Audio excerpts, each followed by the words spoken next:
ಕಾರ್ಮಿಕ.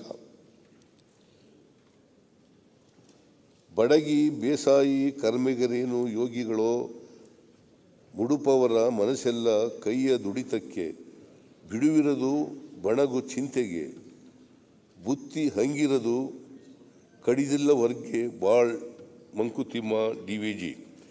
ಕೋವಿಡ್ ಸಾಂಕ್ರಾಮಿಕ ನಿರ್ವಹಣೆ ಇಂದಿನ ಸರ್ಕಾರದ ಕಾರ್ಮಿಕ ವಿರೋಧಿ ನಿಲುವುಗಳು ಕಾರ್ಮಿಕರ ಬದುಕನ್ನು ದುಸ್ತರಗೊಳಿಸಿತ್ತು. ದುಡಿಮೆಯ ಬೇವರಿಗೆ ಗೌರವ ಕೊಡುವ ಸರ್ಕಾರ ನಮ್ಮದು. ಈ ಹಿನ್ನೆಲೆಯಲ್ಲಿ ರಾಜ್ಯದಲ್ಲಿ ಕಾರ್ಮಿಕ ಸ್ನೇಹಿ ವಾತಾವರಣ ನಿರ್ಮಿಸಿ ಅವರ ಆರೋಗ್ಯ ಮತ್ತು ಕ್ಷೇಮಾಭಿವೃದ್ಧಿಗೆ ಒತ್ತು ನೀಡಲಿದೆ. ಅಸಂಘಟಿತ ವಲಯಗಳಲ್ಲಿ ದುಡಿಯುತ್ತಿರುವ ಗಿಗ್ ವರ್ಕರ್ಸ್ ಅಂದರೆ ಸ್ವಿಗ್ಗಿ, ಝೊಮ್ಯಾಟೊ, ಅಮೆಜಾನ್ ಮುಂತಾದ ಕಾಮರ್ಸ್ ಸಂಸ್ಥೆಗಳಲ್ಲಿ ಪೂರ್ಣಕಾಲಿಕ, ಅಕಾಲಿಕ ನೌಕರರ ಸ್ವಯಂ ಕಾರ್ಯನಿರ್ವಹಿಸುತ್ತಿರುವವರಿಗೆ ಸಾಮಾಜಿಕ ಭದ್ರತೆಯನ್ನು ಒದಗಿಸುವ ದೃಷ್ಟಿಯಿಂದ ಇಂಥವರಿಗೆ 2 ಲಕ್ಷ ರೂಗಳ ಜೀವ ವಿಮಾ ಸೌಲಭ್ಯ ಹಾಗೂ 2 ಲಕ್ಷ ರೂಗಳ ಅಪಘಾತ ವಿಮಾ ಸೌಲಭ್ಯ ಸೇರಿದಂತೆ ಒಟ್ಟು 4 ಲಕ್ಷ ರೂಗಳ ವಿಮಾ ಸೌಲಭ್ಯ ಕಲ್ಪಿಸಲಾಗುವುದು ಮತ್ತು ಇದರ ಸಂಪೂರ್ಣ ವಿಮಾ ಕಂತನ್ನು ಸರ್ಕಾರದ ವತಿಯಿಂದ ಭರಿಸಲಾಗುವುದು.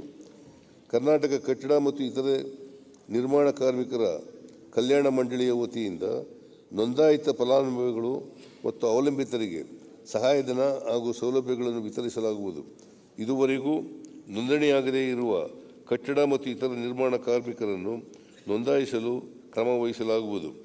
ಕಾರ್ಖಾನೆಗಳು, ಬಾಯ್ಲರ್ಗಳು, ಕೈಗಾರಿಕಾ ಸುರಕ್ಷತೆ ಮತ್ತು ಸ್ವಾಸ್ಥ್ಯ ಇಲಾಖೆಯಲ್ಲಿ ವ್ಯವಹಾರದ ಸರಳೀಕರಣ ಪರಿಕ್ರಮದಡಿಯಲ್ಲಿ ಇಲಾಖೆಯ ಎಲ್ಲ ಸೇವೆಗಳನ್ನು ಭಾಗಿದಾರರಿಗೆ ಸಮರ್ಪಕವಾಗಿ ಮತ್ತು ಸಕಾಲದಲ್ಲಿ ಸಂಪೂರ್ಣವಾಗಿ ಆನ್ಲೈನ್ ಮೂಲಕ ಒದಗಿಸಲಾಗುವುದು.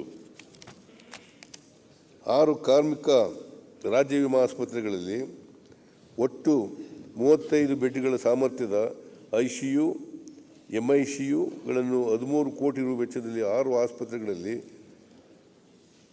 25 ಡಯಾಲಿಸಿಸ್ ಘಟಕಗಳನ್ನು 5 ಕೋಟಿ ರು ವೆಚ್ಚದಲ್ಲಿ 2 ಆಸ್ಪತ್ರೆಗಳಲ್ಲಿ, ಹೊಸ ಲೆವೆಲ್ 2 ಟ್ರಾಮಾ ಕೇರ್ ಸೆಂಟರ್ಗಳನ್ನು 24 ಕೋಟಿ ರು ವೆಚ್ಚದಲ್ಲಿ 4 ಆಸ್ಪತ್ರೆಗಳಲ್ಲಿ, ಮ್ಯಾಡ್ಯುಲಾರ್ OTಗಳನ್ನು 8 ಕೋಟಿ ರು ವೆಚ್ಚದಲ್ಲಿ ಮತ್ತು ರೋಗ ಪತ್ತೆ ಹಚ್ಚುವ ಕೇಂದ್ರಗಳ ಉನ್ನತೀಕರಣವನ್ನು 35 ಕೋಟಿ ರು ವೆಚ್ಚದಲ್ಲಿ ಸೇರಿದಂತೆ ಒಟ್ಟು 85 ಕೋಟಿ ರು ವೆಚ್ಚದಲ್ಲಿ ಸಮಗ್ರವಾಗಿ ಅಭಿವೃದ್ಧಿಪಡಿಸಲಾಗುವುದು.